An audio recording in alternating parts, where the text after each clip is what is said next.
Hello everyone, जीवन tutorials में आपका एक बार फिर से स्वागत है। लास्ट टाइम हमने कपलिंग कांस्टेंट के बारे में काफी अच्छे से पढ़ा है। अब हम लास्ट में एक छोटा सा टॉपिक है, ज्यादा बड़ा नहीं है। क्या? स्क्यूइंग। स्क्यूइंग क्या होता है, ठीक है, इसके बारे में हम पढ़ लेते हैं। बेसिकली एक्चुअल में जो आपके पास एनएमआर की जो प्रॉब्लम्स आती हैं आपके पास, तो आपको स्पेक्ट्रम नहीं दिया जाता।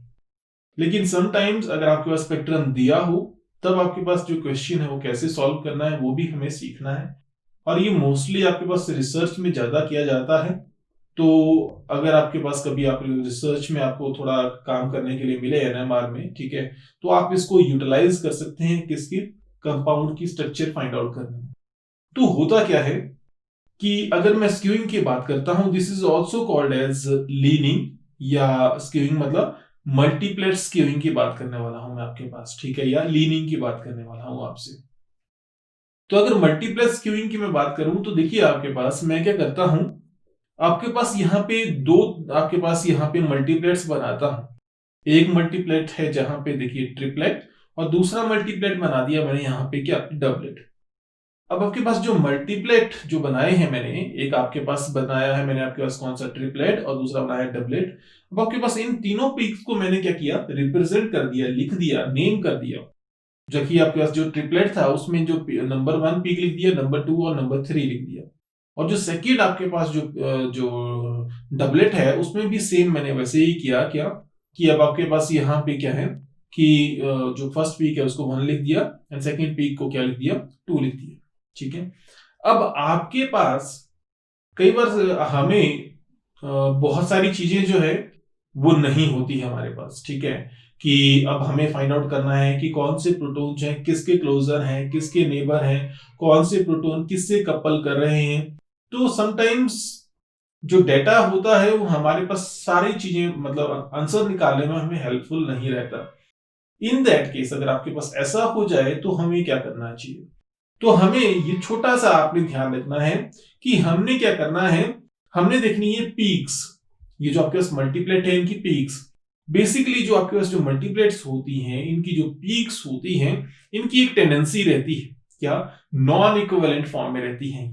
कई बार आपके पास हो सकता है कि जो इनर पीक्स हैं वो ज्यादा बड़ी हो जाएंगी, आपके पास जो बाहर वाली हैं छोटी हो जाएंगी। और अगर आपके पास हो सकता है कई बार बाहर वाली बड़ी हो या दूसरी छोटी, अंदर वाली क्या हो जाए? छोटी हो जाए।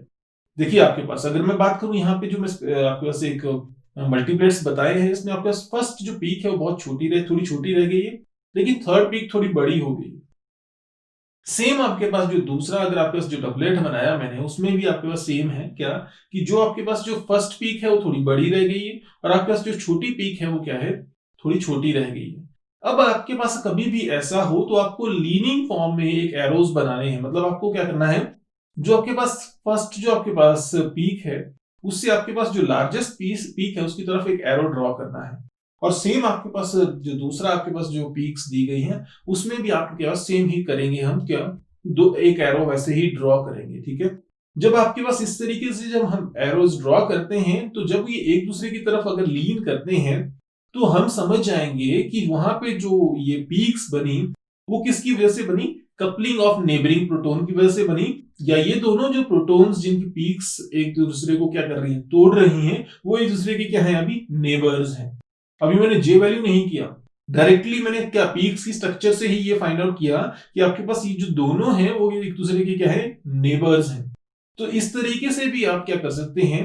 फाइंड आउट कर सकते हैं कि आपके पास जो नियर बाई प्रोटॉन्स हैं वो एक दूसरे के क्लोज हैं या नहीं है। जैसे कि अब आपके पास देखिए CH2 लिखा है मैंने नीचे, तो इसका मतलब ये हुआ कि दोनों क्या एक दूसरे के नेबरिंग है। तो तभी तो आपके पास ये क्या कर रहा है? लीन कर रही है पीक्स एक दूसरे की तरफ, ठीक है। जनरली होता ही हमेशा आपके पास स्पेक्ट्रम में ये होगा, एनएमआर में जनरली यही होगा कि जो आपके पास पीक्स जो हैं अगर आप एक दूसरे को स्प्लिट कर रही होंगी तो एक दूसरे की तरफ वो लीन कर रही होती हैं। तो हमेशा याद रखना है आपने कि आपके पास लीनिंग क्या होती है या मल्टीप्लेट स्क्यूइंग क्या होती है, जिसके थ्रू आप क्या कर सकते हैं? एनएमआर में आप फाइंड आउट कर सकते हैं कि कौन से हाइड्रोजन ने किसके सिग्नल को ब्रेक किया है, ठीक है। तो ये आपके पास था स्क्यूइंग के बारे में, या लीनिंग के बारे में, या मल्टीप्लेट स्क्यूइंग के बारे में। तो होप सो आपको थोड़ा सा आपको आइडिया लग गया होगा। ज्यादा कोई मुश्किल नहीं था ये, ठीक है। और नेक्स्ट टाइम हम देखेंगे किसके बारे में, एनएमआर की रेंजेस जो हमने डिस्कस करी थी वो बहुत प्रॉपरली देखने वाले हैं अब हम, कि आपको जो टेबल है वो कौन सा टेबल है आपके पास जिसको आपने लर्न करना है, जिस टेबल से आप सारी वैल्यूज फाइंड आउट करेंगे, जिससे आप क्वेश्चन सॉल्व करना सीखेंगे। तो होप सो आपको इस टॉपिक समझ आ गया होगा। तो लाइक शेयर और सब्सक्राइब करना ना भूलें। Thank you for watching, see you next time.